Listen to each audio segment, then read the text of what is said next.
Hello everybody. So today we're gonna talk about the big picture, the very big picture, like the biggest picture of all, the picture of reality, what all of this is about. You know, if you were wondering what is this about, hopefully this video will explain it to you.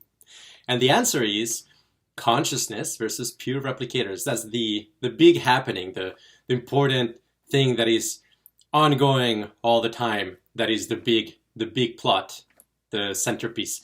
But before we go into that, the qualia of the day is black salt, also called Kalanamak, which I first heard of in Luca Turin's book, The Secret of Scent, where he basically walks you through all of the aromatic molecules, aroma chemicals, and tells you why each of them smells the way they do. It's an interesting read, and I definitely appreciate this recommendation. He specifically says, put a tiny little bit on a smoothie, and as long as it's just a little bit of it, people will love it, and they will have no idea why it tastes slightly better than normal.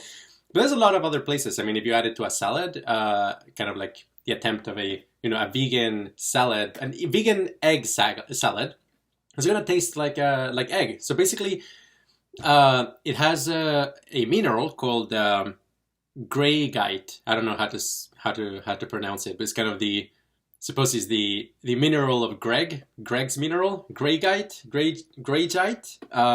which is a sulfur-containing mineral. So basically, this tastes a little bit sulfuraceous and very salty. Wow.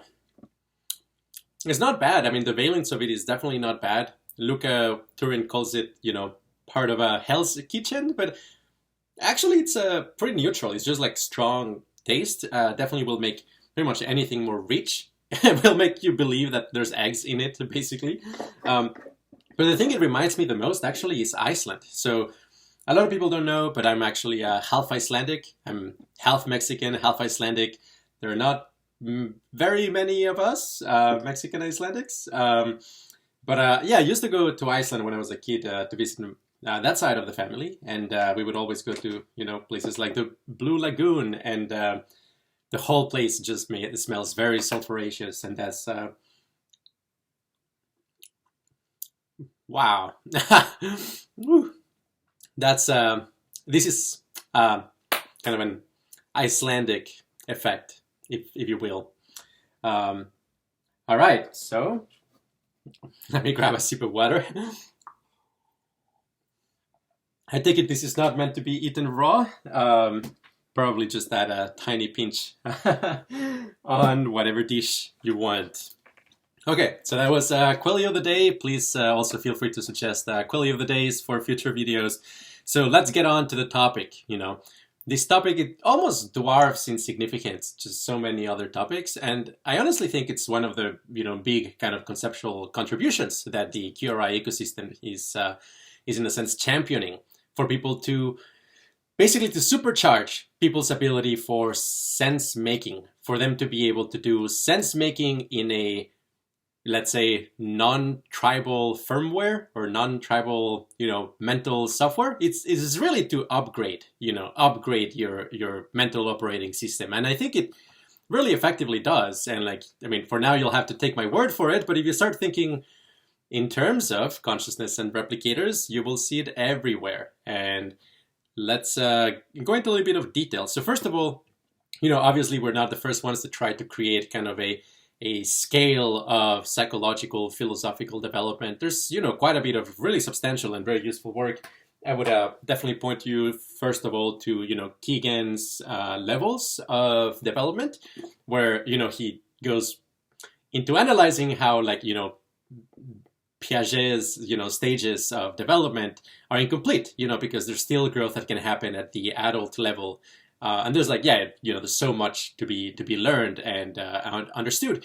And I think if you read Keegan from the point of view of basically data structures in consciousness, as opposed to, kind of like a sense of moral development or something like that, you will notice that a lot of things make more sense. I mean, it's there's almost kind of a hierarchy of complexity of mental representations, such that when you arrive at a certain level of development, you're basically working with like nested worldviews and comparing them rather than getting kind of gripped by one of them and inhabiting them and kind of believing that you are that worldview.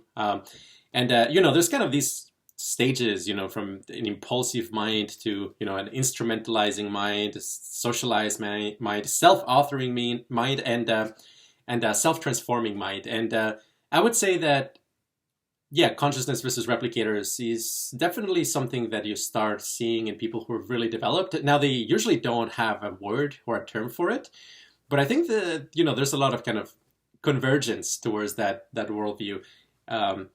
And I'll explain why in a second.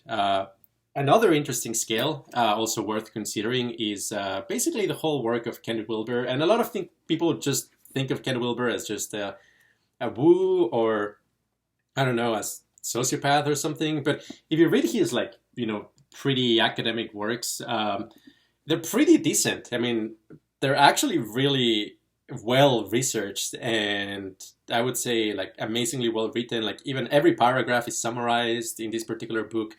They have like an incredible attention to detail, to basically phenomenology, as well as like the history of people. They have like good interview methodologies. I mean, on the whole, I'm pretty, I was very surprised with like the quality of the work of Ken Wilber, especially his more like academic stuff. And of course, he, the whole spiral dynamics, stages of development, somewhat loosely inspired by Keegan.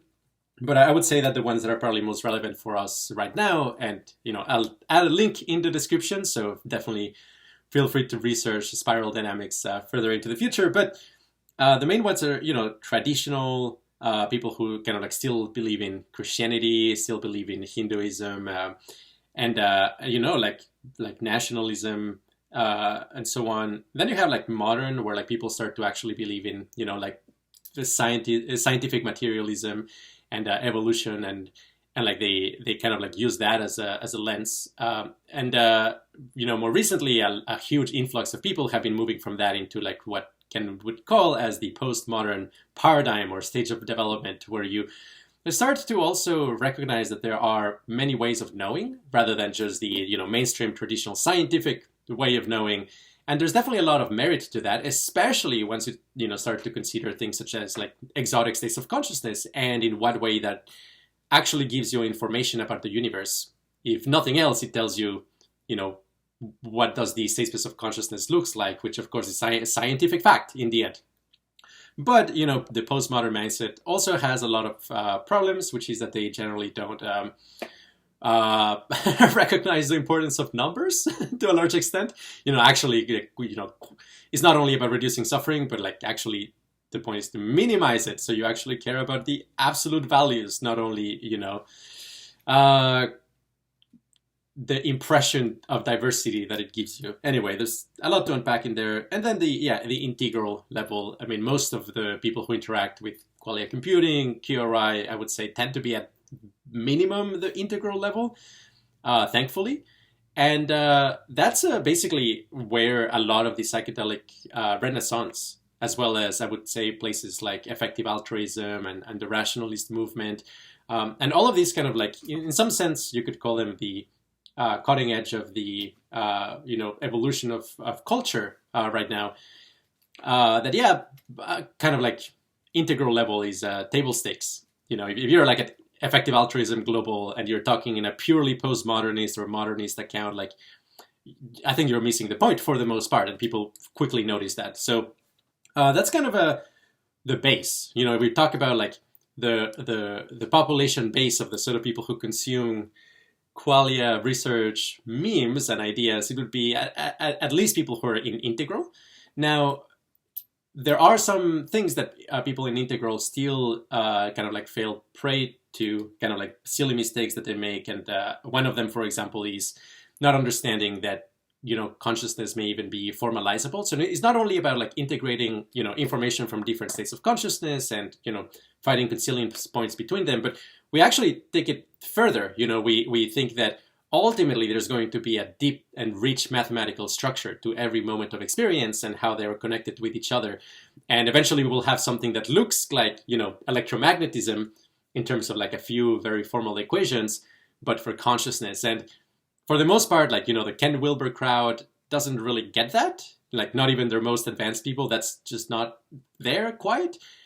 And I mean, one of the interesting consequences of this as well is that when you apply kind of this Quillia formalist lens, even if it turns out that, a lot of weird supernatural phenomena, in some sense, like, are true, if like, telepathic effects are possible, if DMT entities are actually from another dimension, all of that, that still allows you to basically infer what are the mathematical equations that rule the spirit world or something like that. And I would say for the most part, like, integral people may think like, no, that's a modernist way of thinking. But truth be told, it's a way of thinking of one level higher, for sure, where you are actually starting to formalize things as well, integrating every point of view at once mathematically and getting a universal theory.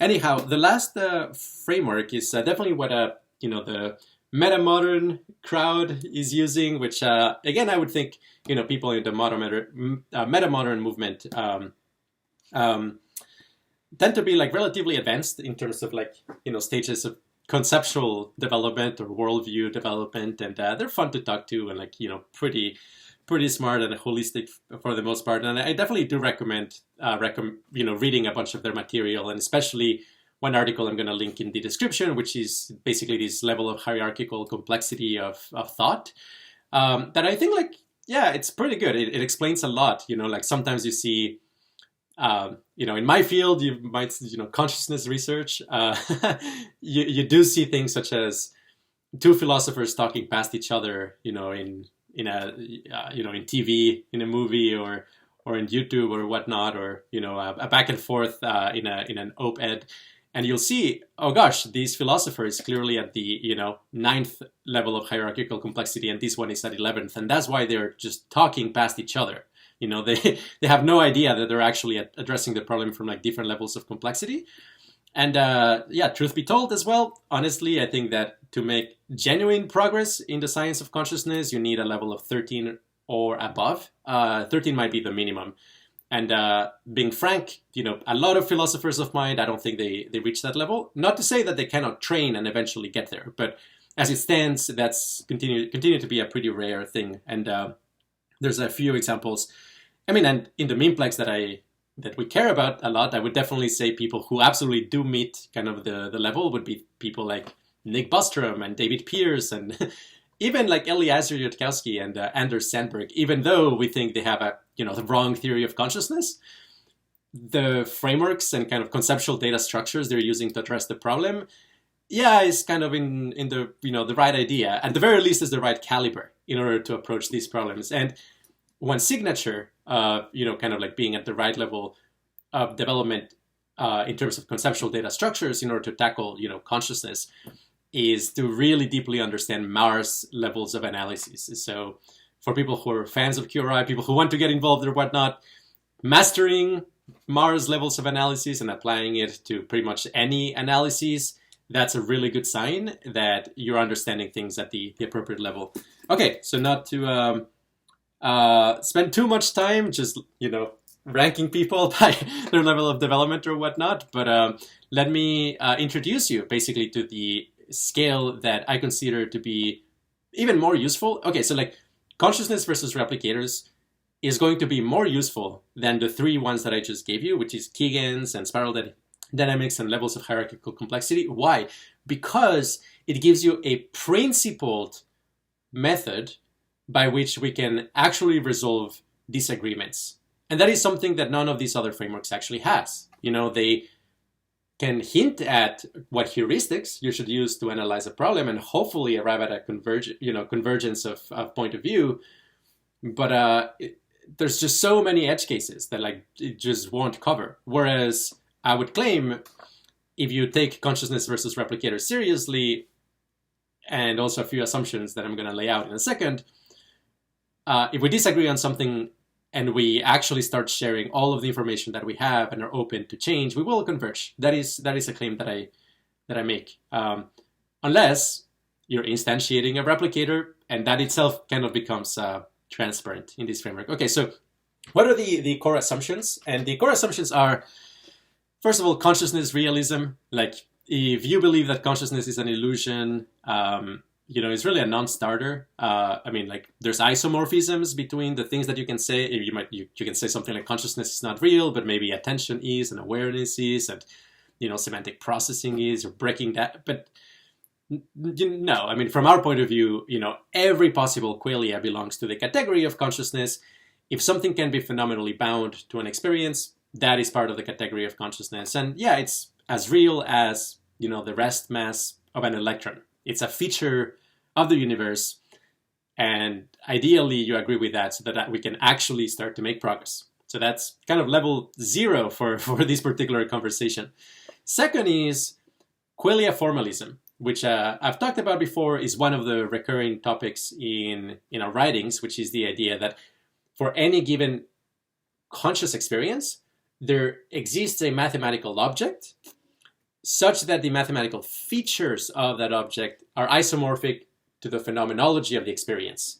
This is kind of applying the physics heuristic to consciousness, similar to, rather than thinking like, oh, lightning happens because there are, lightning particles or something like that. It's like trying to discover that, oh, there's like these underlying fields with these particular differential equations that describe the evolution of the fields.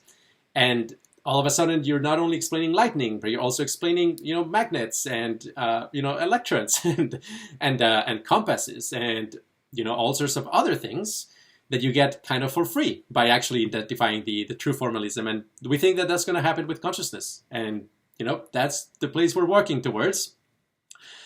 Third, valence structuralism is a particular kind of subset of qualia formalism that says that valence is one of the mathematical features of the object that corresponds to phenomenology. In other words, valence is not a fuzzy thing. It actually corresponds to a natural kind. Something that, if a mathematician were to examine, several experiences in terms of their mathematical objects, they would notice valence as something real and probably mathematically quite elegant and significant. So that's an important one. The next assumption is not as important, but and it's not 100% true either. It's an approximation, but it is pretty good for a lot of analysis, which is the pleasure principle, which is the idea that for the most part, people are actually motivated by valence, and they don't realize it for the most part. You ask a person, why did you work towards a college degree or whatnot, the kind of explanations that you will get will be very, very distant. I mean, they might say something, oh, because I want to make a name of myself. I want to, participate in society. I want to make my parents happy or whatnot. But if you were to kind of like dig deeper, you will see that basically their state of consciousness is such that, making their parents happy is connected to their valence as well, in such a way that, internal representations of their family members influence the valence of their experience as a whole. And in that sense, trying to make their parents happy is a way of making themselves happy. I mean, it sounds like egotism from a philosophical point of view, and there's like some overlap, but it's complicated, and I wouldn't want to equate it, because you can also be an altruist while still agreeing with the pleasure principle. For complicated reasons, they're actually non-trivial. But anyway, I just want to reassure you, it doesn't entail philosophical egoism. Fifth, physicalism. I know I'm just throwing all of these assumptions, but you've got to have them in order to get there. So physicalism. Physicalism is just the idea that the behavior of the universe is described by the laws of physics. In a sense, like the laws of physics are causally closed, that you don't need kind of a extra or case-specific, epicycles or addendums. You can just use the laws of physics and they will apply universally in every context, at least in this universe. And physicalism tends to be confused with materialism. And materialism is the additional claim that, and that's all it is, that like all there are is the laws of physics. Whereas physicalism can say, no, the laws of physics describe how what is real behaves, and leaves open the possibility that what's real could be one of many things. And what we believe that is actually consciousness, that the laws of physics are describing the behavior of qualia. I know it's a tricky thing, but even people like Stephen Hawking, he would say that it's physics leaves unanswered the question of what is the fire that breathes into life the equations of physics. What is that fire? We believe is consciousness. It's qualia. Okay. The last two assumption is open individualism. This idea that fundamentally we're all made of the same thing. This could be, the universal fields of consciousness. We're all that, even though maybe we're like little topological sections of it. We're still part of the same thing. I mean, in that sense, yeah, I mean, very much so. Like harming somebody else is harming yourself because you're part of the same universal field. So open individualism here is important to recognize that the thing that matters, the well-being that matters ultimately is the well-being of the field of consciousness. The big thing, the big thing, not any individual, instantiation.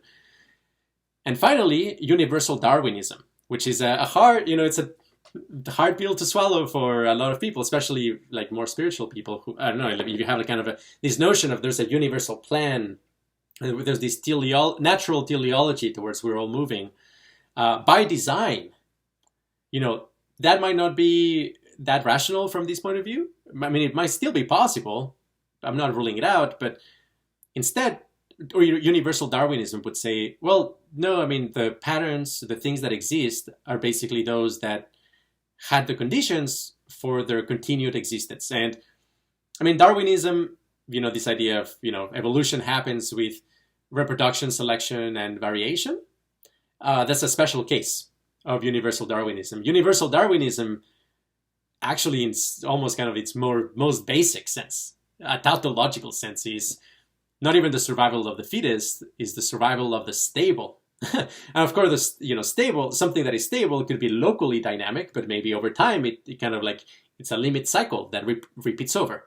And in that sense, yeah, I mean, life kind of is also talking about the survival of the stable. There's like these attractors, these limit cycles that are stable over time, even though locally it looks like it's changing. So, okay, universal Darwinism. Basically, there is this big universal tendency that whatever can reproduce the best will be the thing that populates everything. And then we just have to kind of contend with that. Okay, so those are the assumptions. I know it's a bunch, but one of the things that is really important in order to, in a sense, be able to make progress in in the plot that matters is to, in a sense, populate your mental landscape with assumptions like this. And then when you have kind of that populated mental mindset, that creates a state of consciousness where ideas are they emerge very naturally because these assumptions have all sorts of interesting connections, they have synergies, and in a sense, they allow you to generate this worldview, which is, it's a big worldview, but a big component of it is consciousness versus replicators, and why talking about it is so important, which is what I'm doing right now. Okay, so according to this view, there's basically several stages in how, in a sense, people either slowly realize these assumptions or understand these assumptions and how they integrate them in order to understand what the big plot is. And the first level, which is pretty much the default level, I mean, I would say like kids kind of, that's like their, normal, developmental stage for kids. And unfortunately, maybe up to, 60 or 80% of adults are still there, which is the battle between good and evil. And of course, a religion like Christianity or Islam or, some of these religions would basically talk in the terms of, there's this fundamental goodness, which is God or, whatever. And there's like true evil, temptation and sin and, maybe the devil itself. And that what's going on, the big plot in here, in the universe, is how good and evil are battling underneath, which is, sure, fine. I mean, I do think, this can be useful. I mean, it's calling a spade is useful when there's a spade, and there's definitely a lot of pretty evil stuff around. At the same time, if you analyze very carefully how quote unquote evil happens, you will see that there's like causes and conditions. There are, I mean, it's a special type of conditioned existence that if you examine very, very closely, you will see that in some sense is still kind of moved by the desire to be happy. It's one of the things that you examine during like loving kindness meditation, how like even the most wretched motivations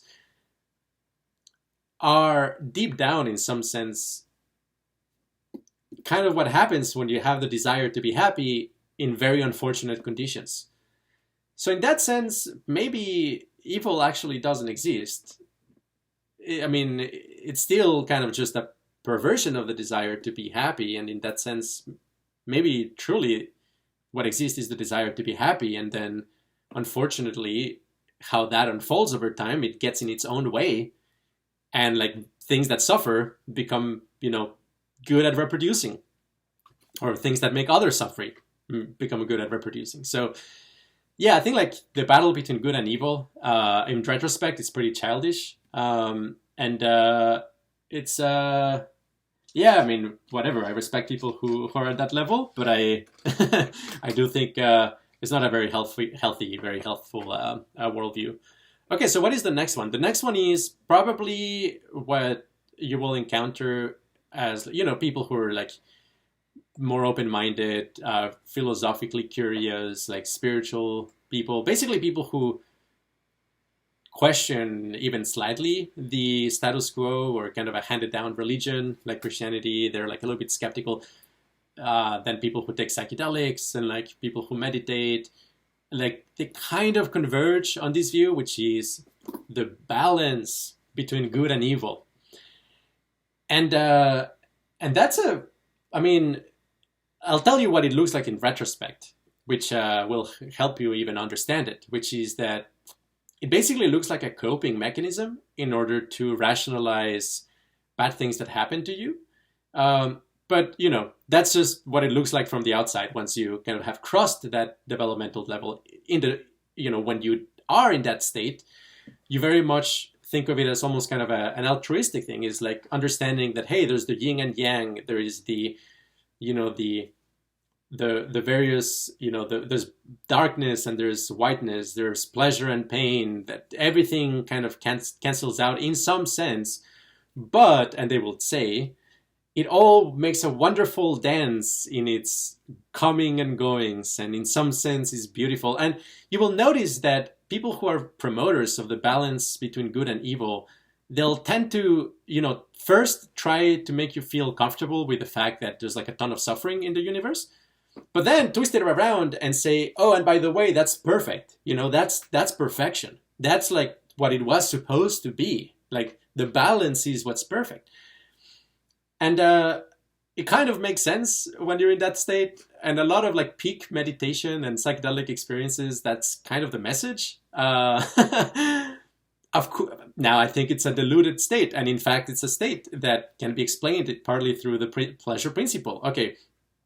The idea that there is meaningless suffering is a very painful idea. And we're in a psychedelic state, and you can empathize with just so much suffering in the universe. The idea that is pointless is terrifying, is horrifying.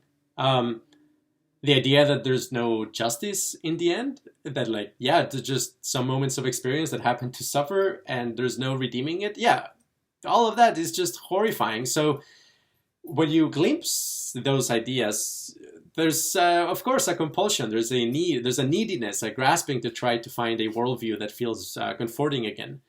Now, which is so paradoxical because you're still, prey to the pleasure principle. You're still trying to improve your own valence, but the way locally that you find how to do that is by convincing you that suffering is okay, which itself is reducing your suffering. So in some sense, what you're saying and what you're doing are, in contradiction, which is in a sense why you will get stuck if you believe in the balance between good and evil. I mean, it actually literally prevents you from having some certain thoughts, because certain thoughts and examining reality carefully will literally break down this coping mechanism of the balance between good and evil. Now, I do think that it's better for mental health than the first one. And people who believe in it tend to be like more chill, and honestly, they might like die more peacefully and be more okay with things. But if we're talking about creating like a healthy, solid memeplex, a solid movement, like a group of people who have like genuinely good epistemology, the balance between good and evil is very counter to that spirit. And if what we actually care about is reducing suffering, actually making a positive impact in the world, we cannot afford to delude ourselves with this coping mechanism. Anyway, that's enough enough criticism. I'll move on. So the next one is gradients of wisdom, which I would say, I mean, there's a bunch of people in that level, and like somebody like Sam Harris, to me, it's kind of a good example of somebody who is very vocal and like very clear-headed, and like would basically talk about it in those terms, which is he's understands, and like he's open about the fact that, like, for example, different memeplexes are better or worse for human flourishing.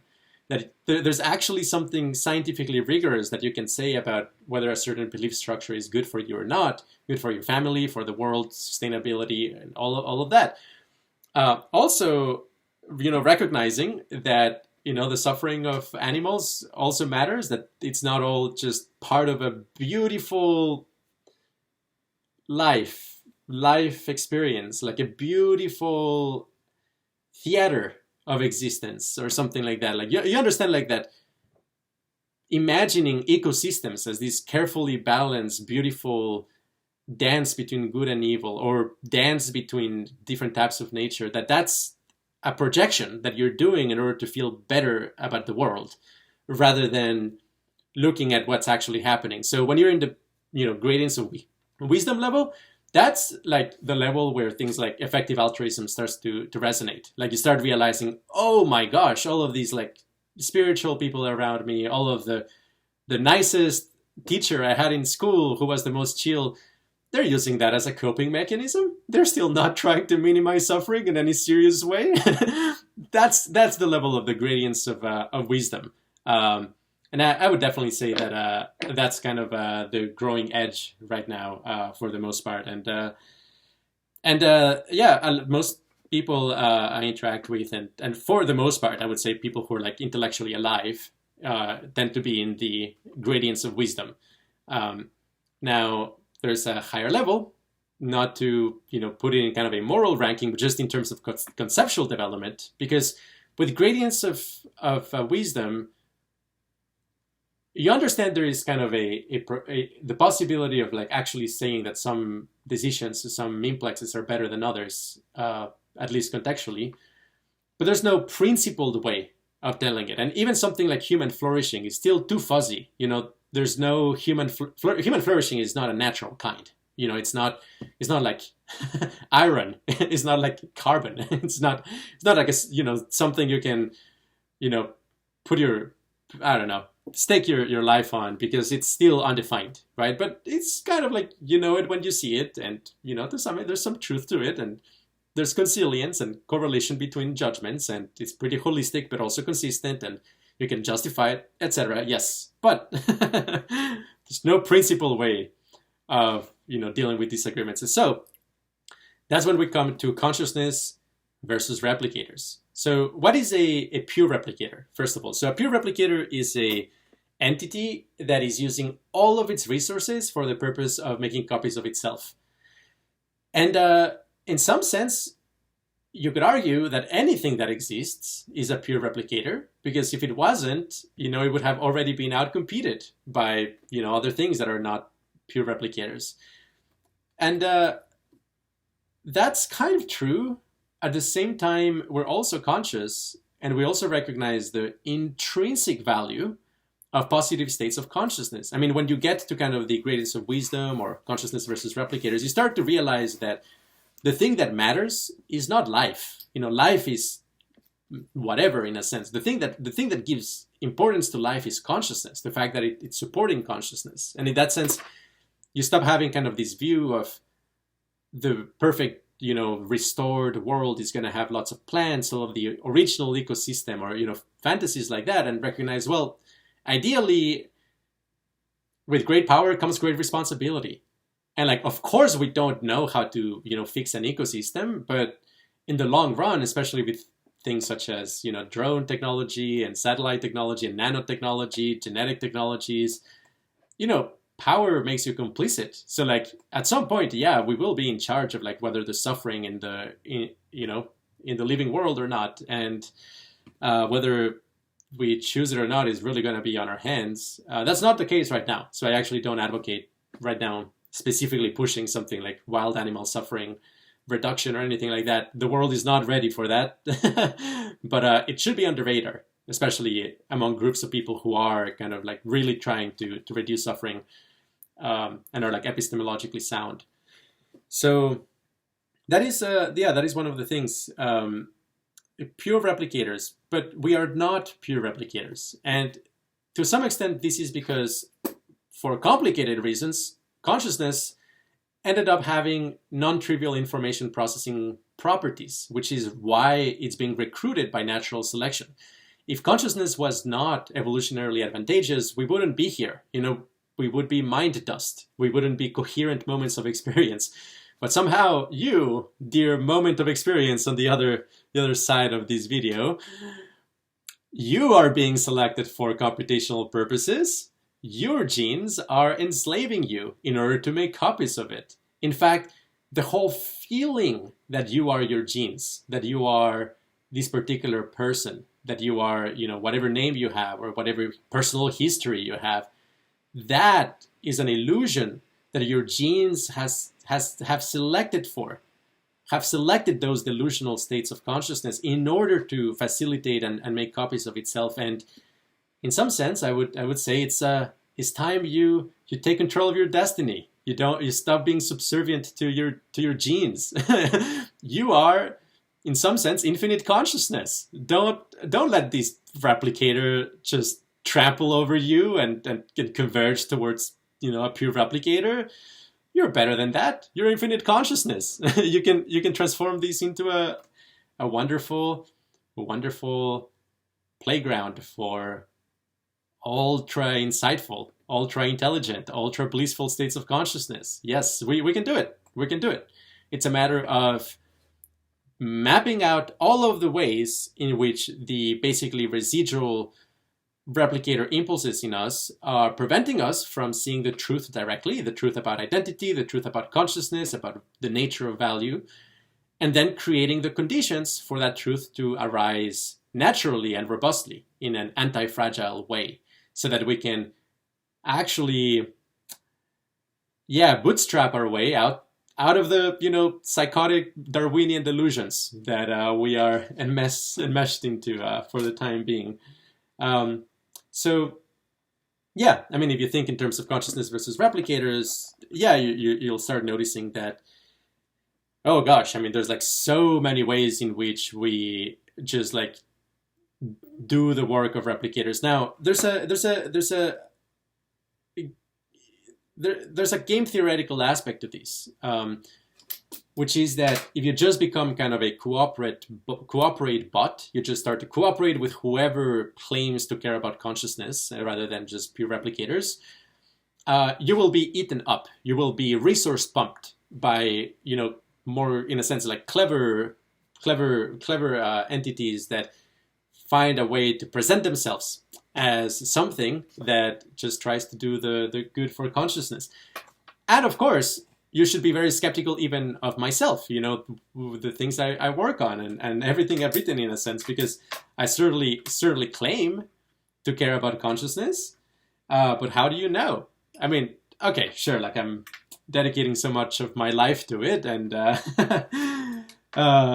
well, anyway, I've definitely experienced states of consciousness that inspire me a lot to do this work. And to the extent that those are motivating, I mean, that's to a large extent why I trust in myself, even on like why Andres, why should I follow what I say I myself should do? Well, inspired by really profound, very beautiful in a sense, free states of consciousness that, yeah, basically don't fall for the Darwinian delusions.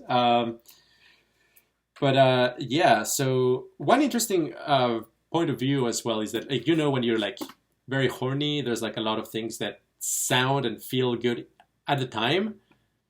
There's like this fascinating research on like, fetishes, and then like asking people either when they're horny or when they're not, whether they think they would be interested in different fetishes, and how when people are horny, all of the fetishes go slightly higher. Like basically it's a state dependent thing. So I would claim in a sense that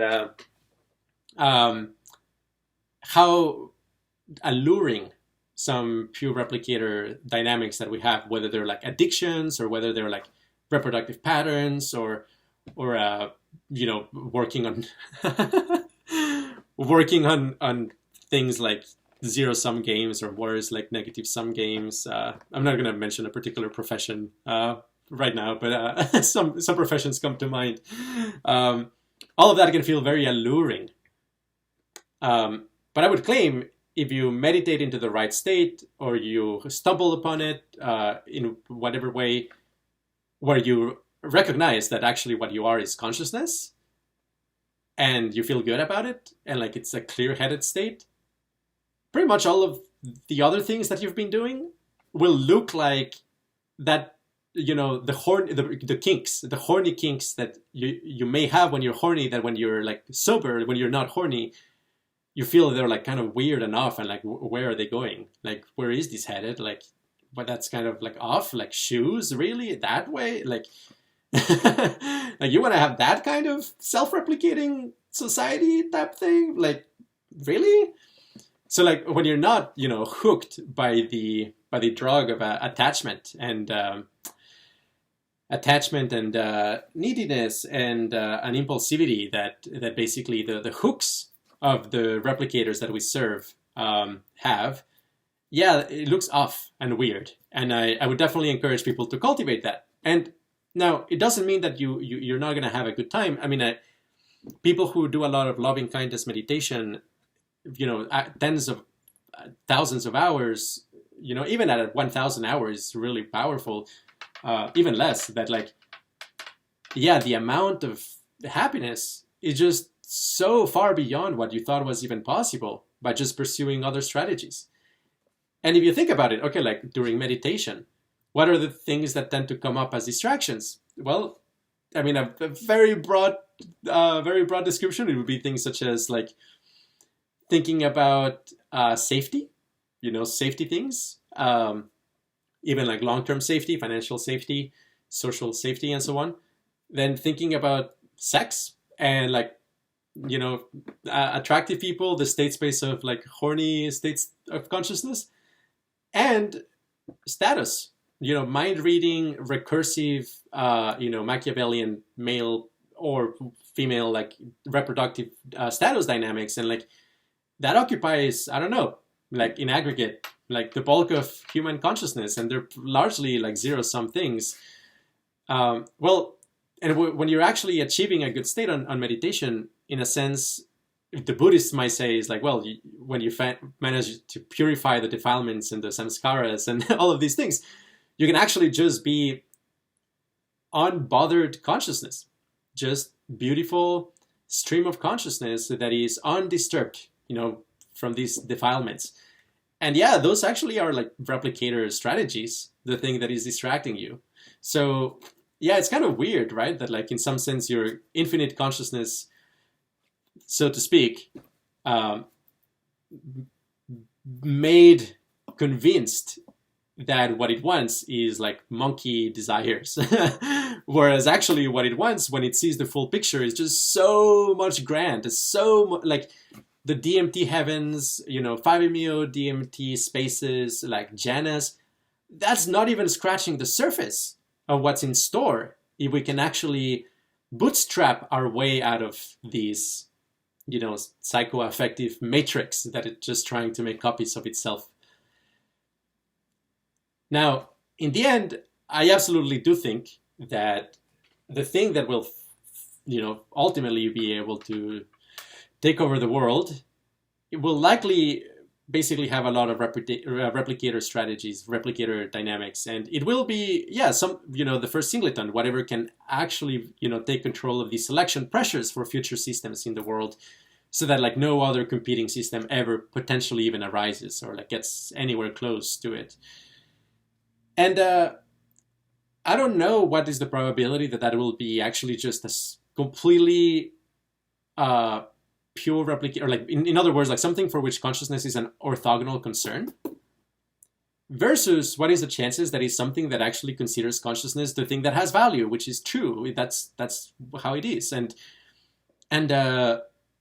it's really up to us. I mean, like I think like we do live in a critical time period. I don't mean 2021. I mean more like this century, and maybe the next couple, 2 or 3, but probably this century is a very big piece of it, where if we have a chance of steering the evolution of the universe towards basically the well-being of consciousness, I think right now is really important. That, what we promote, what values we'll cultivate, what technologies we develop, and what science we focus on can have a lot of path-dependent effects in how this thing evolves. And I sincerely think that basically something like ways of reliably and safely inducing ultra blissful and loving states of consciousness, basically think of like a 5-MeO DMT-like experience, but that is guaranteed to be positive and also doesn't mess with your epistemology. I think like something that produces that reliably is going to be just such a game changer, and it's not like a new age fantasy. It's not like, and we will all be coherent with each other and live in harmony, kind of like fill in the blanks about like how the game theory works. Like, no, actually, I think when we have that sort of technology, it changes the strategic landscape dramatically. Like when you have something that, not by brainwashing, but by direct experience of different states of hypervalue, convinces anybody who has any, 2 brain cells that, consciousness is the thing that matters and its states is the thing to optimize. Yeah, that is going to be a profound, phase transition in the strategic landscape of the world. And a lot of the received wisdom of how politics work, how game theory works between hominids, may not apply once we have that. I would even claim that, like something like what happened in the 60s with the first wave of psychedelics was kind of a tiny hint, a tiny speck, glimmer of the flavor of what the true power of universal love actually contains, like what that actually is capable of. We haven't seen anything. And I'm very optimistic that, we actually can steer everything towards the benefit of consciousness. It's going to be, unfortunately, probably a pretty rocky, I don't know, decades. I don't know, but I am very optimistic, actually, that we can generate the conditions for it. So one of the things I noted down, right, is like, what does no self politics look like? How does the coordination technologies of an unraveling wake of selfless, pure states of like pure awareness within, loving kindness in them, like how does the game theory of that look like? And it's mind-boggling. I don't know, but it's a really interesting thing to think about. And in the consciousness versus replicator frame, it's a very important thing to think about. One of the quotes that I really liked from TV Tropes recently was like this type of media, like this type of, like, let's say like anime, but I think like media more generally, fiction, where the bad guy realizes that he exists in a genre, like basically in a type of anime or in a type of media where the good guy always wins in the end. Like if it's a very heroic, like action type, something is like, oh yeah, well, the good guy, is guaranteed to win in the end.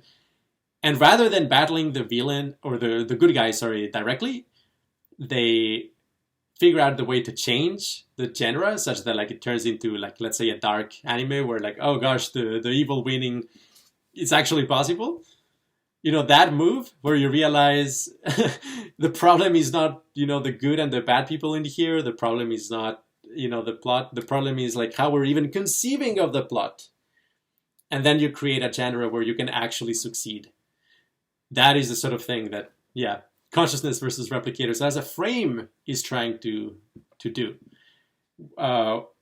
One random note that comes to mind as well is like some people have criticized consciousness versus replicator as like sounding adversarial. They might even say like, oh, it's like still dualism. It's still a dualistic way of thinking.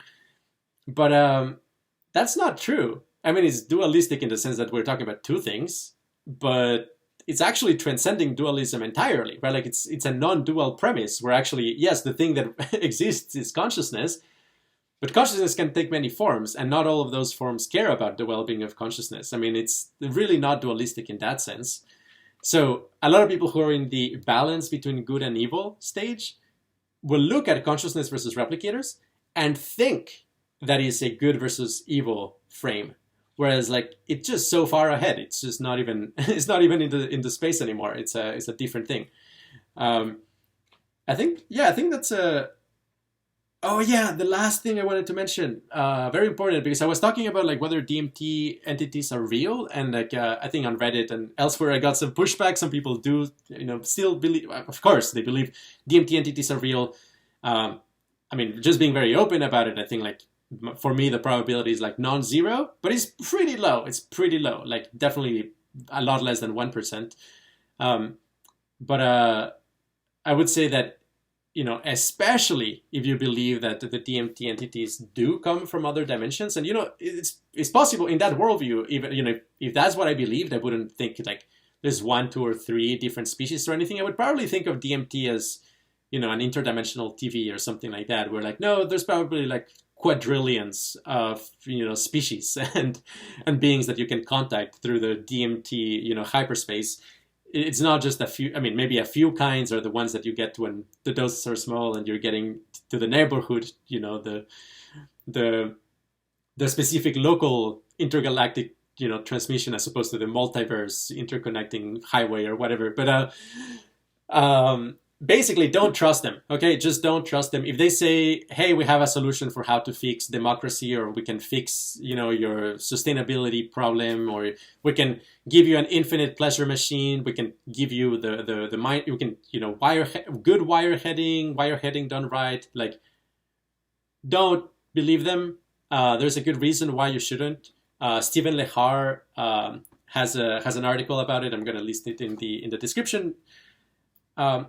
Which is that basically because of universal Darwinism, we can anticipate that if an entity is trying to, in a sense, like help you from a interdimensional transmission, chances are it's actually a kind of ad, it's an advertisement, and it's being like explicitly curated for entities of your sort, because whoever is running that ad has been doing so for like a long time, for like ages and ages. And basically that ad, its ultimate purpose is to use Earth as a base in order to replicate whatever civilization or system or intelligence or even non-sentient, non-conscious, machinery that like transmitted that ad. So basically, and you can think about it because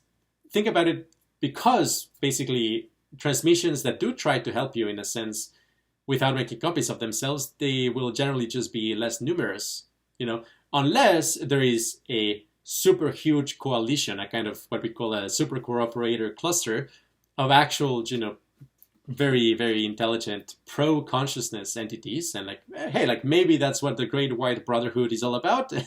And maybe the entities that John Lilly was experiencing on LSD and whatnot was that coalition. And in that sense, maybe angels and things like that, they're on the pro-consciousness as opposed to pro-replicators side.